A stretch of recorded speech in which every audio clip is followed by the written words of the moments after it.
A Rodrigo o a Imelda, cualquiera de los tres, porque es la misma voz, en una cosa como curiosa y real. ¿Cómo han hecho ustedes, o cómo hacen ustedes para ir espantando los miedos? Porque cada quien tiene ese miedo que nos dejó toda esta guerra y aún vivimos nerviosos, sobre todo que esta ciudad hasta ahora dos Rodrigos, uno tan contrario al que tenemos acá. Entonces, ¿cuál es la tarea de todos los días? Decirle a la gente, no sientan miedo, estamos aquí.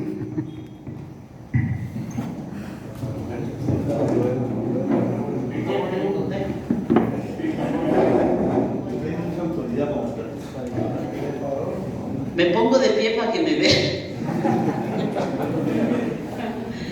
El miedo es un instrumento de dominación colectiva.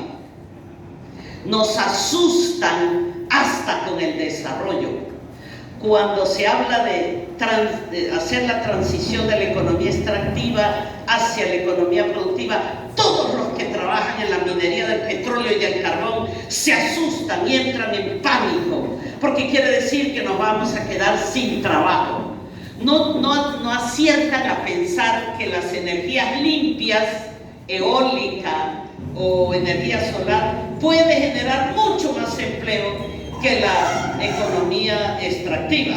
No, el miedo no les deja espacio para razonar. Nos asustan con que si Petro es presidente vamos a estar peor que Venezuela. Estamos peor que Venezuela hace años. Hace 200 años vivimos en un conflicto armado permanente con distintos actores. El periodo que hubo de alguna mediana tranquilidad se llamó la patria boba. Bobos porque no guerreábamos. Tenemos 200 años de vivir en guerra y ahora es que nos asusta Venezuela.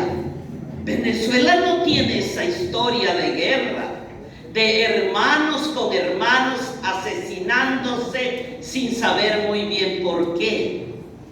El miedo, entendamos, es un instrumento de dominación. Y si no, recordemos la infancia. Para que nos portáramos bien nos acusaban con el cuco, con la llorona, con miles de espantos. Para frenar nuestros impulsos y para disciplinarnos. Nos echaban miedo. Hoy seguimos en lo mismo. Hay que liberarse de los miedos.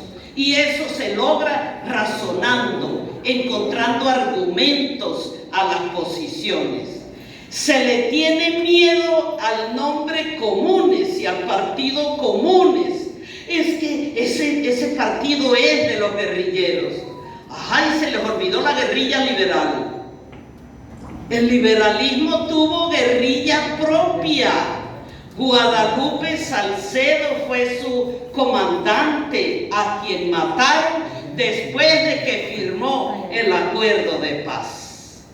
Y el Partido Conservador, ¿con qué autoridad va a hablar de miedo a Comunes si Laureano Gómez y Mariano Ospina Pérez fueron genocidas en este país cuando emprendieron la guerra contra los liberales, que no sabemos ni siquiera cuántos fueron los muertos? Y la historia de esa violencia tampoco la conocemos. A ver, ¿a quién le rindieron cuentas? ¿A quién le pidieron perdón? ¿A quién indemnizaron? ¿Quiénes fueron los victimarios de la guerra de los conservadores contra los liberales? Aquí la mayoría de la gente es joven y no han estudiado historia, pero hay también mayores y estudiosos de la historia que saben que estoy diciendo verdades. Aquí no hay un solo partido político que no tenga en su seno victimarios de todas las guerras. A ver, ¿cuál tiene?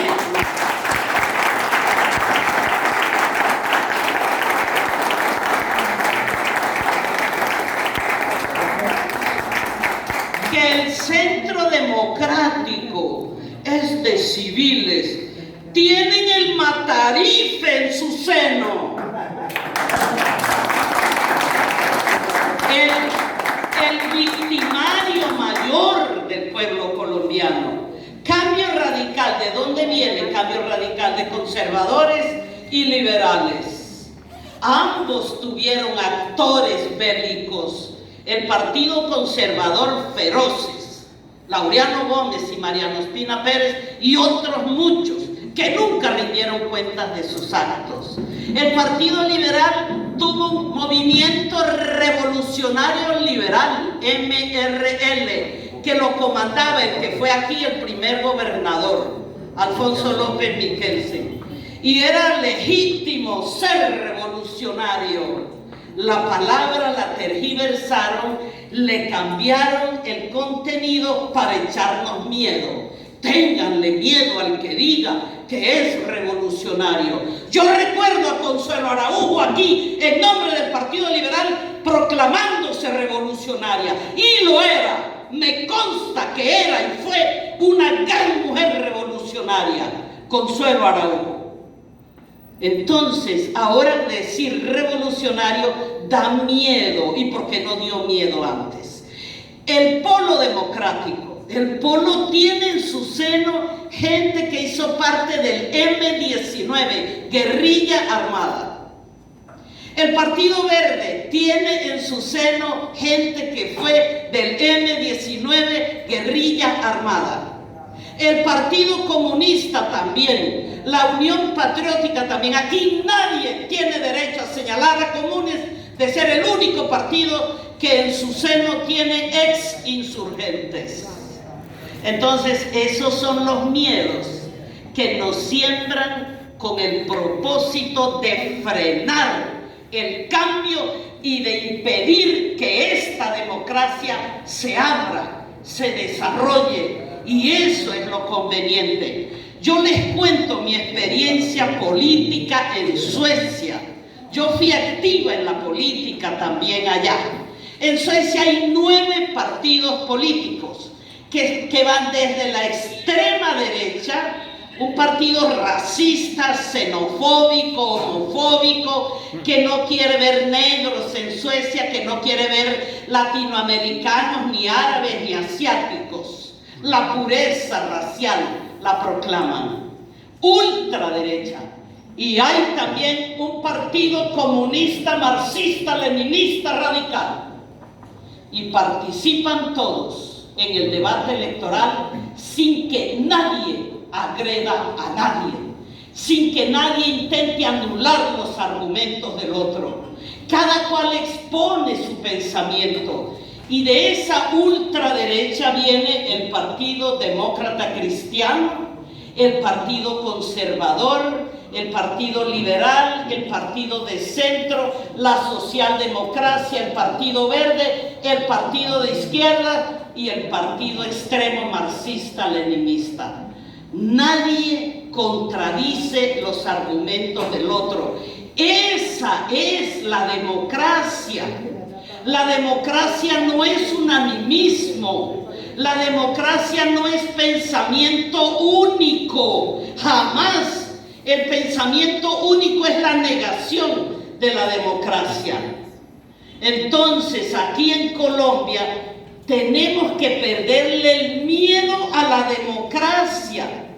El miedo a la democracia se expresa cuando hay gente que dice comunes, uy, Partido Comunista, uy, Unión Patriótica, uy, pero Cambio Radical, sí. Porque ellos, la derecha, nos han impuesto o han tratado de imponernos un pensamiento único.